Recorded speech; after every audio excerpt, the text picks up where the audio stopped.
Mi nombre es Miguel, tengo 30 años y soy cirujano. Vivo en Madrid y trabajo en el hospital de la ciudad. La cirugía es mi vida. Siempre soñé con ayudar a las personas y salvarlas. Pero un día perdí a un paciente en la mesa de operaciones. Mi vida era normal hasta ese día.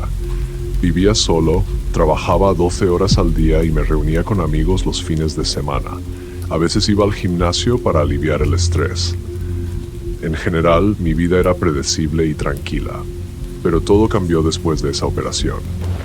Me volví paranoico, siempre mirando a mi alrededor, pensando que alguien me seguía. Y tenía razón.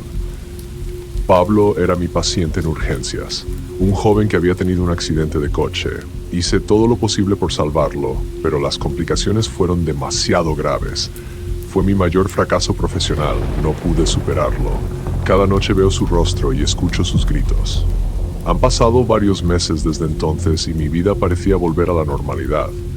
Empecé a disfrutar de mi trabajo de nuevo y a pasar tiempo con mis amigos. Pero la sensación de que alguien me seguía no desaparecía. A veces me parecía ver a la misma persona entre la multitud, en la calle, incluso en el hospital. Intenté convencerme de que era solo mi paranoia, que eran solo las secuelas del estrés. Mi apartamento en el centro de Madrid se convirtió en mi refugio. Pequeño pero acogedor, era el lugar donde podía relajarme después de largas jornadas laborales. Pero pronto ese refugio dejó de ser seguro. Una noche, al regresar a casa, encontré una nota extraña bajo la puerta. Pagarás por lo que hiciste. Al principio pensé que era una broma de mal gusto, pero con el tiempo, la situación solo empeoró. Cada día me sumergía más en el miedo. Mis amigos comenzaron a notar cambios en mí, pero nadie podía entender qué pasaba. Pensaban que estaba simplemente agotado por el trabajo y que necesitaba unas vacaciones. Pero yo sabía que era otra cosa. Algo terrible estaba sucediendo y no sabía cómo detenerlo. Así comenzó mi historia, llena de miedo y horror. Una historia de cómo me convertí en el objetivo de alguien que buscaba venganza. Todo comenzó hace unos meses. El primer incidente extraño ocurrió una noche, cuando regresaba a casa después de un largo turno. Escuché el timbre de la puerta. Al abrirla, no vi a nadie en el umbral. Mirando a mi alrededor, noté que la luz del vestíbulo parpadeaba, creando una atmósfera siniestra. Lo atribuí a adolescentes que querían gastar una broma y volví a entrar. Pero al día siguiente, todo se repitió. Con el tiempo, estos incidentes se volvieron más frecuentes. Comencé a recibir llamadas extrañas en mi móvil. El número estaba oculto y cada vez, al otro lado, nadie hablaba. Solo silencio, a veces un leve susurro, como si alguien respirara en la línea. Esto empezó a volverme loco. Bloqueaba los números, pero las llamadas continuaban. Una noche, al regresar a casa tarde, vi una figura extraña en la sombra al otro lado de la calle. La persona llevaba una capucha oscura y no pude ver su rostro. Simplemente estaba allí, mirándome. Aceleré el paso, pero no podía deshacerme de la sensación de que me estaban observando. En casa, traté de convencerme de que era solo mi cansancio y agotamiento jugándome una mala pasada. Pero las extrañezas no terminaron ahí. Unos días después, al llegar a casa, encontré otra nota bajo la puerta. Estaba escrita a mano, con letra temblorosa. Pagarás por lo que hiciste. Mi corazón comenzó a latir más rápido. Me senté en el sofá sosteniendo la nota y la miré por mucho tiempo. ¿Quién podría haberla escrito? ¿Y por qué tenía que pagar? Intenté recordar a todos los pacientes que había operado en los últimos meses. Pero aparte del caso de Pablo, no había nada parecido en mi práctica. No podía entender quién podría estar tan enfadado conmigo. Quizás solo era una broma, pero ¿quién haría algo así? Todos mis amigos eran personas serias y no podía imaginar que alguno de ellos fuera capaz de eso. Decidí no contarle a nadie, ni siquiera a mis amigos. Pensé que si no prestaba atención, todo esto terminaría. Pero cada día la situación empeoraba. Las notas seguían apareciendo y empecé a notar rastros de extraños en mi apartamento. Parecía que alguien había estado dentro cuando yo no estaba. Esta pesadilla apenas comenzaba y no sabía qué hacer. Me sentía impotente y asustado. Cada vez que llegaba a casa esperaba otra sorpresa, y cada vez que salía a la calle miraba a mi alrededor intentando ver a esa persona con capucha. ¿Qué quería de mí? ¿Y por qué me eligió a mí? Cada día me volvía más cauteloso. La vida me parecía una trampa sin salida. Una noche, al regresar a casa después de otro agotador turno, noté que la cerradura de la puerta estaba un poco dañada. Dentro del apartamento todo parecía estar en su lugar, pero la sensación de que alguien había estado allí no me abandonaba. Unos días después, tras una carrera matutina, descubrí que mis viejos pero queridos relojes de pulsera habían desaparecido. Estaban en el tocador de mi dormitorio y sabía con certeza que no los había movido. Registré todo el apartamento, pero no los encontré. Era extraño e inquietante. Alguien había estado en mi casa cuando yo no estaba. Decidí instalar cerraduras adicionales e incluso pensé en un sistema de videovigilancia, pero me parecía una medida excesivamente paranoica.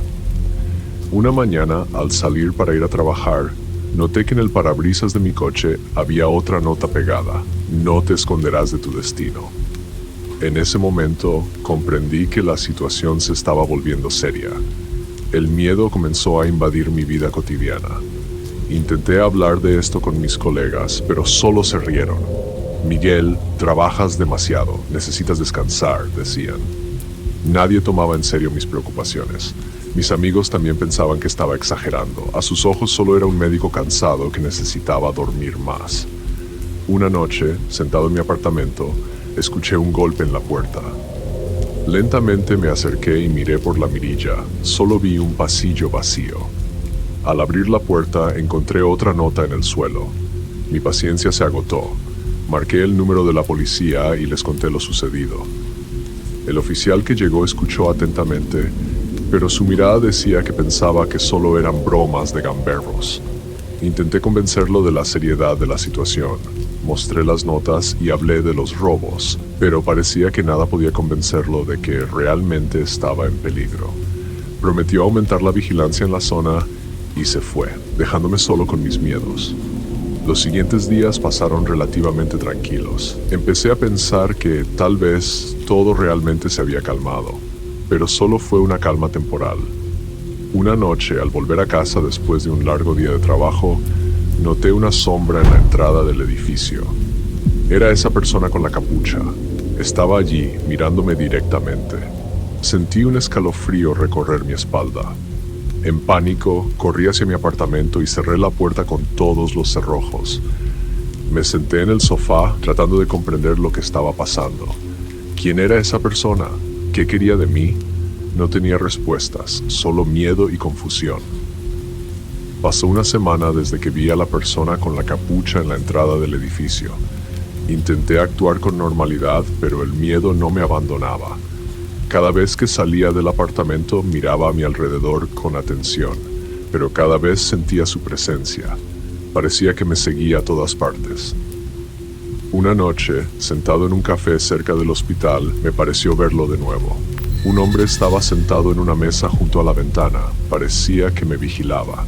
Mi corazón empezó a latir más rápido y salí rápidamente del café.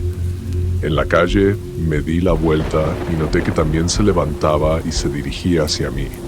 Corrí sin mirar atrás y pronto llegué a mi apartamento, cerrando la puerta con todos los cerrojos.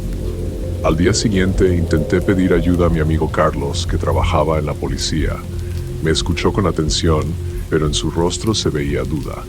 «Miguel, ¿estás seguro de que no son solo tus nervios?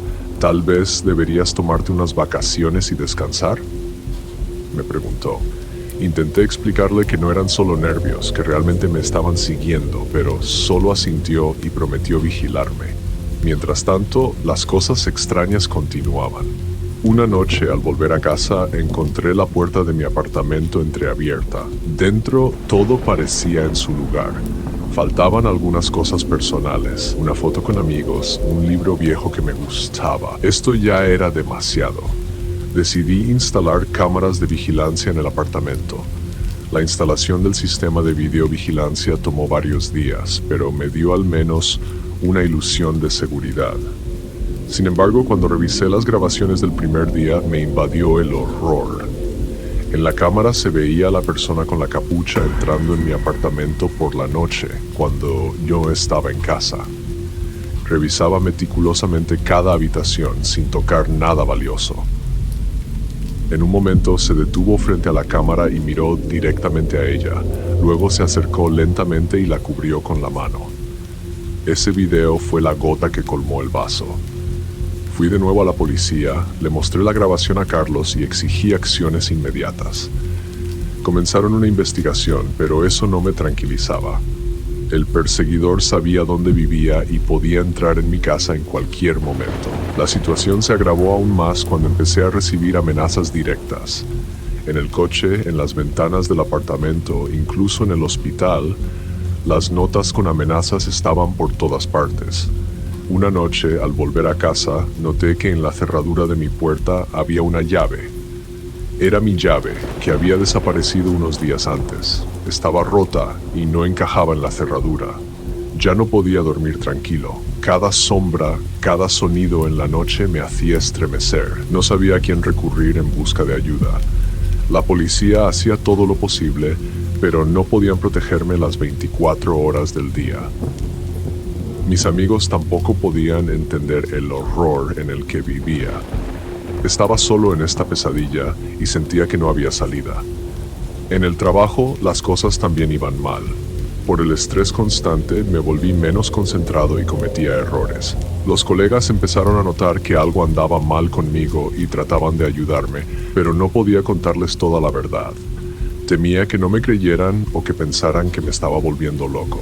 Un día, cuando ya estaba al borde de un colapso nervioso, sucedió algo que lo cambió todo. Era un día de trabajo normal. Estaba operando a un paciente y todo iba según lo planeado, cuando mi teléfono sonó. Normalmente nunca contesto el teléfono durante las operaciones, pero algo me hizo mirar la pantalla. Era un número desconocido. Algo dentro de mí me decía que debía contestar. Le pedí a un colega que terminara la operación y salí del quirófano. En la línea escuché una voz baja. Miguel, sabemos lo que hiciste. Pagarás por ello. Me invadió el horror. Miré a mi alrededor rápidamente, pero no había nadie. Con dificultad terminé el día de trabajo y me fui a casa, esperando encontrar algo de consuelo allí. Esa noche no pude dormir. Me senté en la oscuridad y miré el monitor, esperando ver algo en las grabaciones de las cámaras. Alrededor de la medianoche lo vi. La persona con la capucha estaba de nuevo en mi apartamento. Se movía lentamente, revisando cada rincón.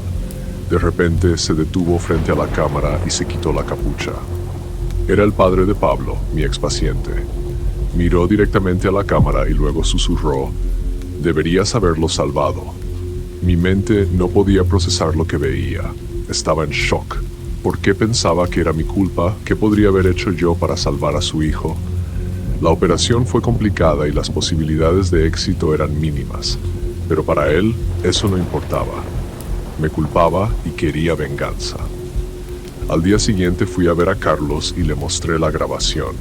La policía decidió establecer vigilancia las 24 horas en mi apartamento y comenzar la búsqueda del padre de Pablo. Me asignaron seguridad, pero eso no aliviaba la tensión. Pasaron varios días y el perseguidor parecía haber desaparecido. No había notas ni llamadas extrañas. Empecé a pensar que tal vez se había asustado y decidió dejarme en paz. Pero una noche escuché el sonido de un vidrio rompiéndose. Al salir a la sala vi que una ventana estaba rota y en el suelo había una nota. Esto aún no ha terminado. No podía soportarlo más. Sentía que me volvía loco. Mi vida se había convertido en una pesadilla y no veía salida. Un día, volviendo a casa después del trabajo, noté que alguien me seguía de nuevo. Era él. Caminaba detrás de mí y decidí que ya no huiría. Me detuve y me giré para enfrentarlo. «¿Qué quieres?», grité. «¿Por qué haces esto?». El hombre se detuvo, se quitó la capucha y se acercó más a mí. Era el padre de Pablo. Sus ojos estaban llenos de odio y dolor. «Me quitaste a mi hijo», dijo. «Debes pagar». Intenté explicarle que hice todo lo posible, que fue un accidente trágico, pero no escuchaba. Para él, Yo era culpable y quería venganza. Estábamos en la calle y la gente empezó a mirarnos. La policía que me vigilaba intervino rápidamente y lo detuvo. En la comisaría confesó que todo este tiempo me había estado siguiendo, entrando en mi apartamento y dejando notas. Quería que sintiera el mismo horror que él sintió al perder a su hijo. Se lo llevaron y yo me quedé de pie en la entrada de la comisaría, sintiendo alivio y vacío al mismo tiempo. Esta historia cambiará mi vida para siempre. Perdí la tranquilidad, la confianza en las personas y la sensación de seguridad, pero estaba vivo. Y eso era lo más importante.